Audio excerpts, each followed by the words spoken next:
Kenworth has done a lot of stuff right with this T680, big stuff like a 10% improvement in aerodynamics over the T660, and small stuff like perfectly repositioning the throttle pedal and designing a storage cabinet that's big enough to store a hard hat. I'm freelance truck journalist Jim Park, coming to you from the vicinity of Ellensburg, Washington, where we spent a full 14-hour day putting this remarkable truck through its paces.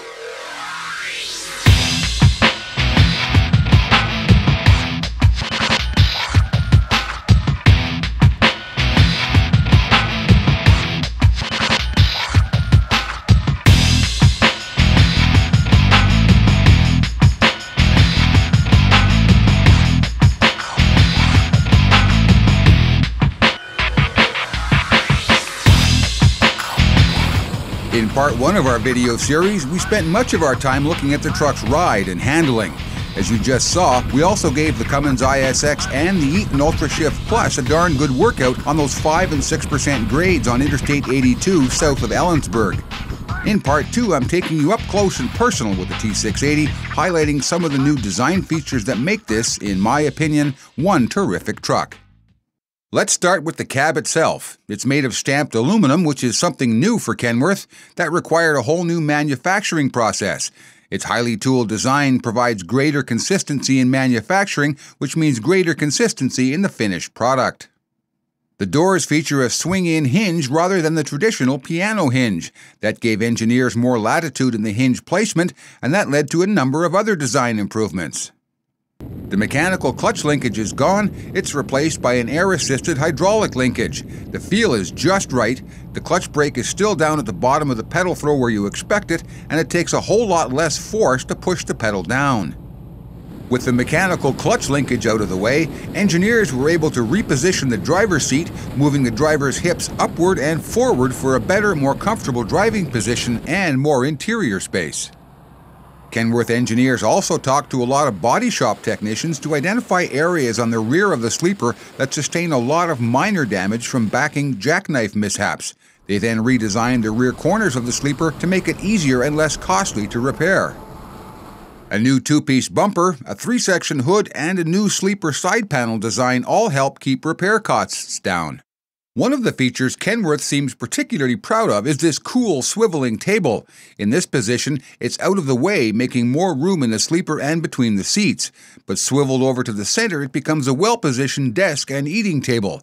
To get the best use out of this new feature, the design team added an optional swivel passenger seat to turn around and face the table. Kenworth says the table can support up to 400 pounds. But that's one claim I wasn't too keen to test. And just above both the driver and the passenger seats, they've added cubby holes large enough to stash, among other things, a hard hat. Nice touch there, Kenworth. The new dashboard is as attractive as it is functional. It needs to be both because drivers stare at it all day long and they're in constant contact with it. The various rocker switches here are robust and firm feeling, and the important ones have little lights inside that change from amber to green or red when you use them. The critical controls are all within easy reach and they're well lit at night. You may have to reach a little for some of those controls you use less often, but you don't want to be reaching over and hitting the fifth wheel slider release, for example, while you're going up a hill. I found the dash is nice and evenly lit for night driving, but I did find there were some distracting gauge reflections in the side windows. Up front and outside, where we get down to the basics, I found the engine compartment was well laid out and clean, and the driver can do all the fluid level checks from the ground on the left-hand side. It's not that hard to step over the bumper to get in for a closer look, and adding oil won't be a problem with this well-placed filler pipe. The electrical and air connections on the firewall are neatly arranged and easy to inspect visually. One part of the driver's life that hasn't been made easier is cleaning the windshield.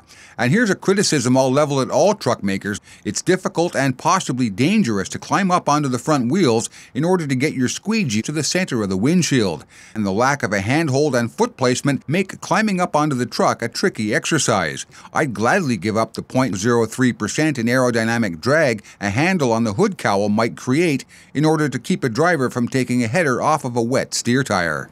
I really think Kenworth hit a home run with this T680. It's the first totally new design Kenworth has produced since the T2000 emerged back in 1996. They invested a lot of design resources into keeping the total cost of ownership low while optimizing driver comfort and functionality. The company's 4-year, $400 million investment was, I think, well spent. If you haven't already, check out part 1 of our video series where I take you up and down some serious hills. For today's Trucking's Ultimate Test Drive series, I'm freelance journalist Jim Park here on the outskirts of Ellensburg, Washington.